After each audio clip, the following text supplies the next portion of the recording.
প্রবাসী কল্যাণ ব্যাংক। আমি গরিব মানুষ, আমি সৌদি আরবে যেমন 3 লাখ টাকা লোন করতে চেয়েছিলাম। লোন করার আগেই, টাকা দেওয়ার আগেই 12,000 টাকা তারা নিয়ে যায় 3 লাখ টাকায়।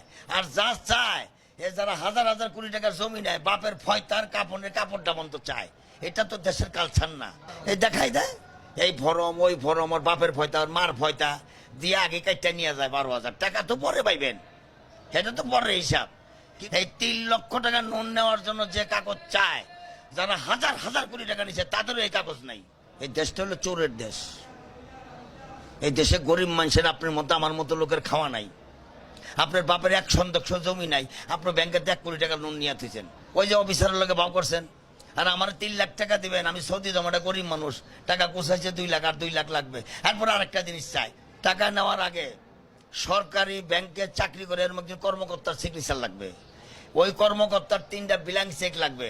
মানে যেটা বললাম, ওদের বাপ মার ফয়তার কাপড় সহ চায় ওরা। আপনি হ্যালো লোক আছে, একজনের প্রধানমন্ত্রীর লোক, আপনি চাইলে ভুয়া কাগজ ডাবল করে হাজার হাজার কোটি টাকা নিয়ে যাচ্ছেন, আর আমার 3 লাখ টাকা দিবেন। পৃথিবীর সব কাগজ আপনার দেখাইতে হবে।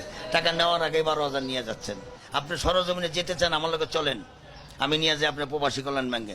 3 লাখ টাকা আনতে যা চাইবো, আপনি ওখান থেকে নিজের গালে নিজে জুতা দিয়ে বেরিয়ে আসবেন। বলে আর জীবনের টাকার লেগে এখানে আসবো না, ভিক্ষা করবো মানুষের কাছে। প্রবাসী বিমার টাকা পাওয়ার চেষ্টা করেন সালমা, কিন্তু অভিযোগ আবেদন জমা দিতেও তাকে দিতে হয়েছে 3,000 টাকা ঘুষ। গোপন ক্যামেরায় ধরা পড়ে সেই টাকা লেনদেনের ঘটনাও। ভিডিওটি দেখার পরে বিস্মিত হয়ে যান প্রবাসী কল্যাণ প্রতিমন্ত্রী নুরুল হক। শুধু আবেদন নেওয়ার জন্য পরে মন্ত্রণালয়ের মহাপরিচালককে সঙ্গে নিয়ে সরাসরি অভিযুক্ত কর্মচারীদের কক্ষে যান তিনি। ভিডিওটি দেখিয়ে জানতে চান টাকা নেওয়ার কারণ। আপনার কথা হলো, আপনার টাকা নিছে, আপনি তো ছিলেন, কেন টাকা নেবে? আপনাদের এটা সরকারি বেতন দেয় না? ভিডিও প্রমাণের ভিত্তিতে তাৎক্ষণিক ব্যবস্থা নেওয়ার নির্দেশ দেন প্রতিমন্ত্রী। ওনাদের দুইটা আপাতত চাকরি থেকে অব্যাহতি করার জন্য যে যে ধরনের পদক্ষেপ নেওয়া দরকার, স্পষ্ট যে মিডিয়ার প্রমাণের ভিত্তিতে আমরা অফিস থেকে ঘুষ নিয়ে থাকে, এই সিম্পল একটা ফাইল প্রসেসে ওরা টাকা নিয়ে থাকে। এই দায় আমরা কেন নেবো? আমরা এখানে মন্ত্রী সাহেব বলছি যে যদি দুর্নীতি ঘুষ আমরা বন্ধ না করতে, আমরা দায়িত্ব ছেড়ে দেবো।